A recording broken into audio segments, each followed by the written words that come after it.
আসসালামু আলাইকুম। আমি রুজামণি, রুজাস মম গ্যালারি উইথ কুকিং চ্যানেলে সবাইকে স্বাগতম।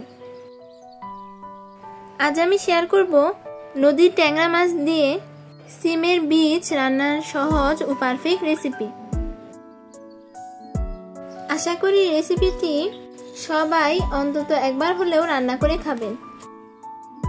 এই রেসিপি রান্নার জন্য আমি এখানে হাফ কেজি সিম বীজ ও হাফ কেজি নদীর বড় ট্যাংরা বা গুলশা মাছ নিয়েছি। আমি প্রথমে মাছগুলো কেটে ভালো করে কয়েকবার ধুয়ে পরিষ্কার করে নিয়েছি। এবার 1 চামচ হলুদ গুঁড়ো ও 1 চামচ লবণ দিয়ে মাছগুলো ভালো করে মেখে নিব। সিমগুলোর খোসা ছাড়িয়ে নিব। অন্যদিকে 2টি টমেটো, 5-6টি কাঁচামরিচ, 4টি পেঁয়াজ ও কিছু ধনেপাতা কুচি করে নিব। এবার একটি প্যানে পরিমাণ মতো তেল দিব। হলুদ লবণে মেখে রাখা মাছগুলো ভেজে নিব। মাছের এক পিঠ হালকা ভাজা হলে অপর পিঠ উল্টিয়ে হালকা ভেজে নিব। মাছ বেশি কড়া করে ভাজা যাবে না, এতে মাছ শক্ত হয়ে যাবে, খেতে ভালো লাগবে না। মাছগুলো হালকা ভাজা হলে এবার একটি পাত্রে একে একে উঠিয়ে রাখবো। নদীর এই ট্যাংরা মাছগুলো একদম তরতাজা ছিল, প্রায় প্রতিটি মাছেই ডিম ছিল।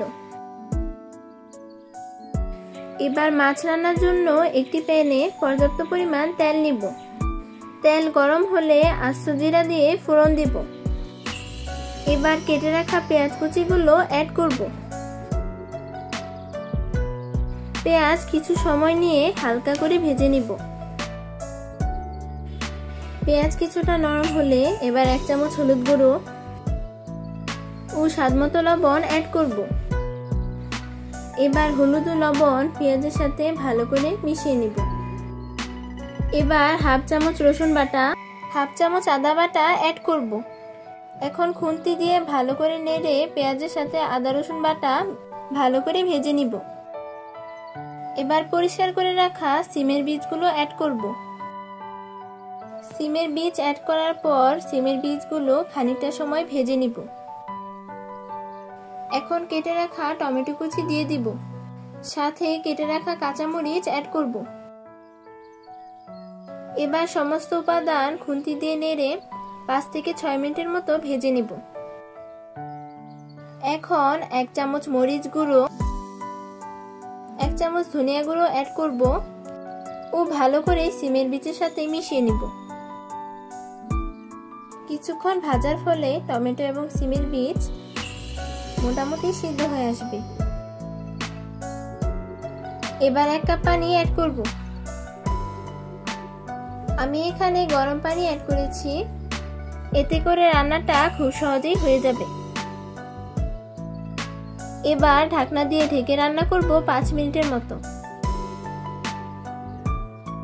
ঢাকনা খোলার পর ঝোল ফুটে গেলে এবার ভেজে রাখা মাছগুলো অ্যাড করব।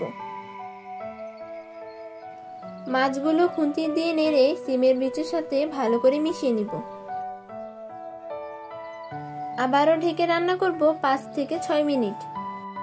এই 5-6 মিনিটের মধ্যে তরকারির ঝোল মোটামুটি শুকিয়ে আসবে। এবার 1 চামচ ভাজা জিরা গুঁড়া অ্যাড করব এবং ভালো করে তরকারির সাথে মিশিয়ে নিব। খুন্তি দিয়ে সিমের বীজ তুলে দেখে নিলাম, সিমের বীজগুলো খুব ভালো করে সিদ্ধ হয়ে গেছে। সবশেষে এবার ধনেপাতা কুচি অ্যাড করব। ধনেপাতা ভালো করে মিশিয়ে নিব এবং চুলা থেকে তরকারি নামিয়ে নিব। পরিবেশনের জন্য একটি বোলে নিয়ে নিলাম। দেখুন রান্নাটির কতটা সুন্দর কালার এসেছে। এভাবে সিম দিয়ে যে কোনো মাছ রান্না করতে পারেন, আশা করি অনেক ভালো লাগবে। সিমের বীজে প্রচুর পুষ্টিগুণ আছে, যা স্বাস্থ্যের জন্য অনেক উপকারী। আমার রেসিপিটি কেমন হলো তা অবশ্যই কমেন্ট করে জানাবেন। আমার চ্যানেলটি সাবস্ক্রাইব করে আমার পাশে থাকবেন। আবারও হাজির হব নতুন কোনো রেসিপি নিয়ে। আল্লাহ হাফেজ।